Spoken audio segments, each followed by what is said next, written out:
婚姻就是一座围城，外面的人想进去，里面的人想出来。无论是婚姻还是恋爱，归根结底可以用一句话来概括：如人饮水，冷暖自知。这句话道出了感情的真实状态。很多人，特别是单身人士，看到情侣们甜蜜互动，心中难免会感到羡慕，甚至自怨自艾。但实际上，这种羡慕往往是片面的。你看到的只是他们的甜蜜，却忽略了在这段关系背后，他们所经历的争吵、磨合以及相互忍受的种种。要维持一段关系，尤其是走入婚姻，绝不仅仅是因为恋爱的美好，它需要双方都做好心理准备，接受其中的挑战和付出。比如，两人之间的争吵常常是不可避免的，彼此的坏习惯可能会让人厌烦，甚至对方的家庭背景也会成为摩擦的源头。只有当你能接受这些，并愿意为维护这段关系而付出努力，婚恋才可能是利大于弊的选择。如果你心中只想象着甜蜜的恋爱和温馨的家庭生活，而没有意识到这些生活背后隐藏的困难和挑战，那么在进入婚姻之前，你需要更加谨慎。建议在考虑婚姻之前，至少和另一半同居1年，这样你们能够更真实地了解彼此，判断是否适合走入婚姻的殿堂。这不仅是对你自己的负责，同时也是对对方的尊重。在我们的生活中，常常会极度渴望一些东西，而这种渴望往往会让我们高估它们带来的快乐。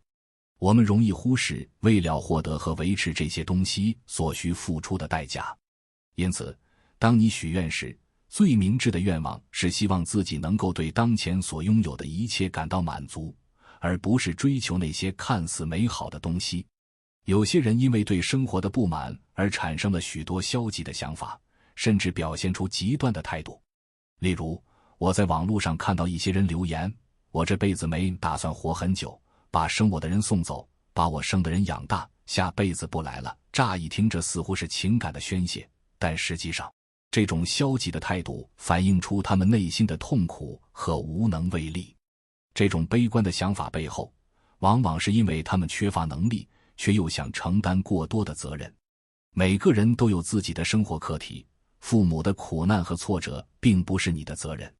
若你试图为他们的痛苦买单，最终只会让自己背负沉重的负担，心力交瘁，甚至透支生命的能量。我们来到这个世界，是为了活出自我，而不是一味地想要拯救他人。换个角度想，你是否愿意将自己的痛苦和心理创伤传递给自己的孩子，让他们来为你分担？当然不愿意。每个人都希望把自己的痛苦留给自己，而不是让下一代承受。因此，真正的责任在于如何活好自己，给孩子树立一个积极向上的榜样。如今，许多人选择结婚生子，其实是一种对未来的担忧。很多人担心将来老了没人照顾，或者进入养老院后遭受不公对待。但现实是，你生了孩子，他们真的会在你老了之后照顾你吗？这种想法往往是自作多情。看看当今社会，许多家庭的经济压力都很大，父母如果本身条件普通，孩子也很可能会过得平庸。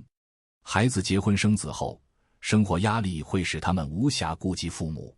最近我和朋友讨论过养老这个话题，我们一致认为靠子女养老并不可靠，依靠房租和社保也不现实，尤其是针对今天的年轻人。那么靠什么呢？其实有一些不错的选择，比如投资美股或者美股基金。那么什么时候开始买入美股呢？建议在市场暴跌后，等到达到你认为的低点时，再开始买入和定投。但问题是，什么时候才是低点？即使是专家也未必能准确预测。查阅资料、研究技术分析也未必能找到答案。因此，最好的方式是走出去，观察世界，凭借自己的感觉做出判断。总之，生活中有太多的事情需要我们去认真对待。婚姻和恋爱绝不仅仅是表面上的甜蜜，它们背后有着丰富的内涵和复杂的挑战。当我们在寻找爱情和建立家庭时，应当保持清醒的头脑，充分认识到所需承担的责任与代价。